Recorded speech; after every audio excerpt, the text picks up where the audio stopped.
আমি এই বাড়ি থেকে রওনা হলাম কলকাতা বিকাশ ভবনের উদ্দেশ্যে।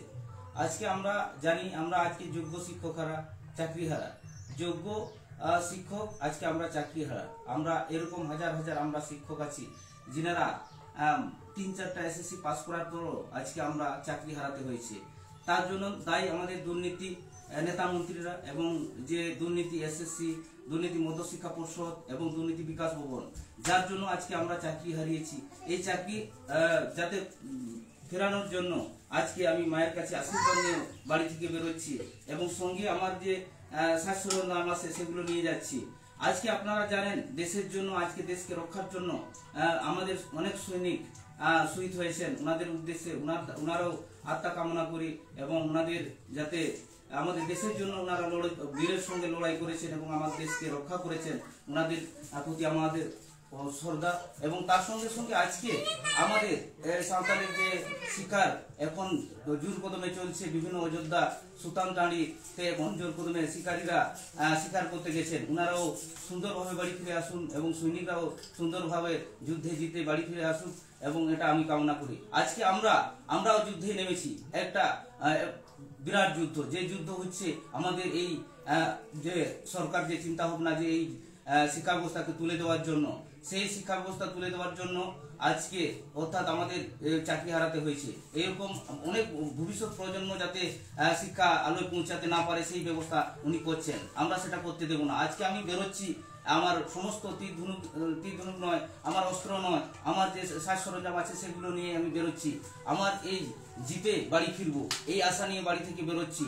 হ্যাঁ, আর সঙ্গে আমার খাওয়ার জন্য মা দিয়ে যাচ্ছেন, যাতে আমি নিয়ে যাচ্ছি, এগুলো নিয়ে আমি বাড়ি থেকে বেরোবো এবং বাড়ি থেকে বেরোর পর যাতে আমি এই যুদ্ধে অর্থাৎ এই যে আমাদের মায়ের চোখের জল সেগুলো মুছার জন্য এবং আমাদের জীবন জীবিকাকে অবরুদ্ধ করে তোলার জন্য যে চিন্তা ভাবনা সরকারের, সেগুলো আমরা সমস্ত সেগুলোকে মুছে দিয়ে আমরা যাতে জিততে পারি এবং আবার পুনরায় স্কুলে ফিরতে পারি, সেই উদ্দেশ্যে নিয়ে আমরা রওনা হচ্ছি। আজকে আমাদের যে সমস্ত যোগ্য শিক্ষকরা আছেন, আপনারা কেউ বাড়িতে বসে থাকবেন না। আজকে আমি একা যাচ্ছি, পরবর্তীকালে যদি আমাদের এই সমস্যার সমাধান সরকার না করেন, বাড়িতে সমস্ত আমার ফ্যামিলি, আমার বাচ্চা কে নিয়ে যাব এবং আমার মাকেও নিয়ে যাব, আমার স্ত্রীকেও নিয়ে যাব। আমি চাইছি এই যুদ্ধে আপনারা সবাই একত্রিতভাবে এই লড়াইটা লড়বো, যেখানে আমাদের এই জয়টা অবশ্যই ছিনিয়ে নিতে হবে। আর জয় যদি না ছিনিয়ে আনতে পারি, তাহলে আমাদের ভবিষ্যতে প্রজন্ম যারা শিক্ষার্থী, যারা পড়াশোনা বিএড কমপ্লিট করে এখনো পরীক্ষায় বসতে পারছে না, চাকরির সুযোগ নেই, ওদের উদ্দেশ্যেও বলবো আপনারাও আমাদের এই যুদ্ধে আপনারাও নেমে পড়ুন, না হলে আমরা এই যুদ্ধ আমরা জিততে পারবো না।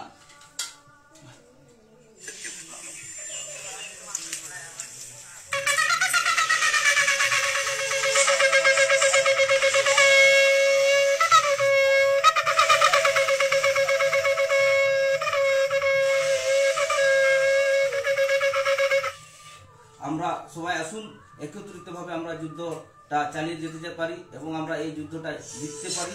সেই জন্য আপনাদের সবাইকে আহ্বান জানানো হচ্ছে। সমস্ত আপামর জনগণ, গ্রাম থেকে শহর, সমস্ত মানুষ, সমস্ত শিক্ষিত মানুষ, সমস্ত কৃষক, সমস্ত মানুষ, জনগণকে, লেখক, সাহিত্যিক সবাইকে আহ্বান করা হচ্ছে এই মুহিম অবস্থায় আমাদের পাশে দাঁড়ান এবং আমরা এই যুদ্ধে যাতে জিততে পারি তার জন্য মনোযোগ বাড়ান আমাদের এবং শক্তি দিয়ে আমরা সাহায্য করুন আপনারা, যাতে এই যুদ্ধ আমরা জিততে পারি, নিয়ে আসতে পারি। পশ্চিমবঙ্গে যে কলঙ্কিত দিন চলছে সেটা আমরা মুছে দিতে পারবো, সেই আশা রেখে আজকে মায়ের কাছে আশীর্বাদ নিয়ে আমি বেরিয়ে পড়লাম কলকাতার উদ্দেশ্যে।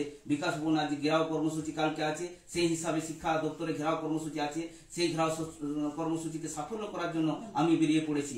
হ্যাঁ।